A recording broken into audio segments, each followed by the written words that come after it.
Good morning, children. October 2nd, we are celebrating as birth anniversary of Mahatma Gandhi as International Non-Violence Day. This proposal at first was made by the Iranian Nobel laureate Shiron Ebadi. Then afterwards, in 2007, then the UN General Assembly passed a resolution in order to celebrate the birth anniversary of Mahatma Gandhi as a non-violence day. Finally, then the UN General Assembly was accepted. This proposal was came into force from 2007. First International Non-Violence Day was celebrated in 2007 across the world here. Why Mahatma Gandhi only chose to celebrate his birthday as a non-violence means during the independent era.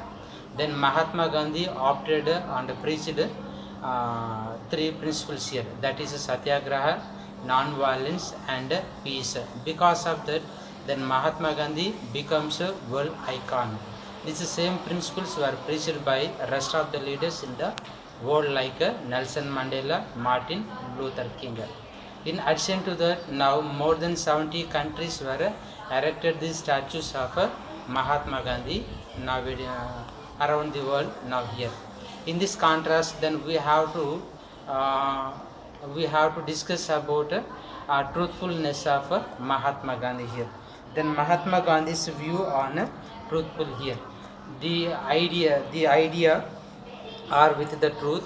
First of all, these were preached by the Mahatma Gandhi as the Satya Ashram, whose it is very existence to the pursuit and to attempted practice of truth.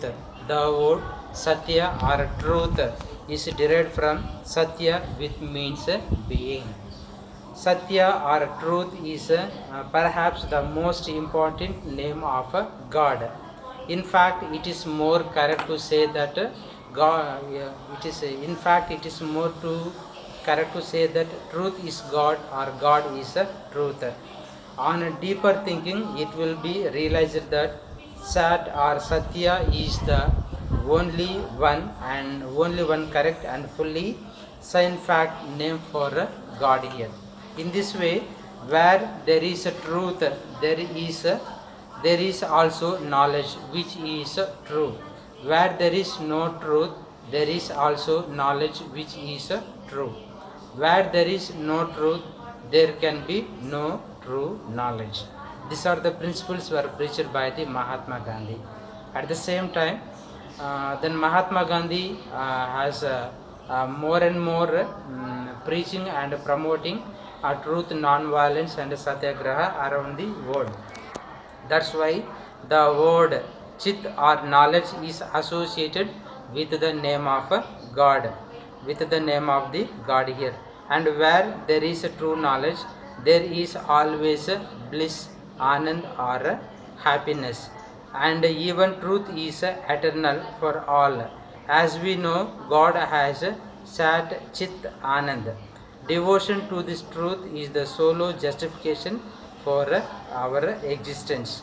All our activities should be concentrated in truth. Truth should be the very breath of our life. Without truth, it is impossible to observe principles in our life here. To understand the word Satya or truth in a much wider sense, like truth in thought, truth in speech, truth in action. In the same contrast, once we are able to find out what is worthy doing, what is worthy seeing, and what is worthy reading,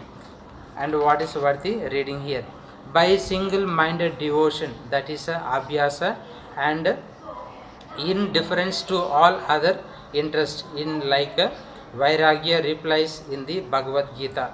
Truth is the right designation of God. The pursuit of truth is true bhakti. It is the path that leads to God.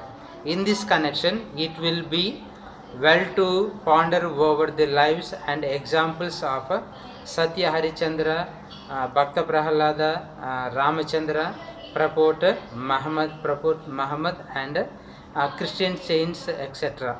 God has truth has been for me a treasure beyond price. May He be so to everyone of us. Thank you. Jai Hind.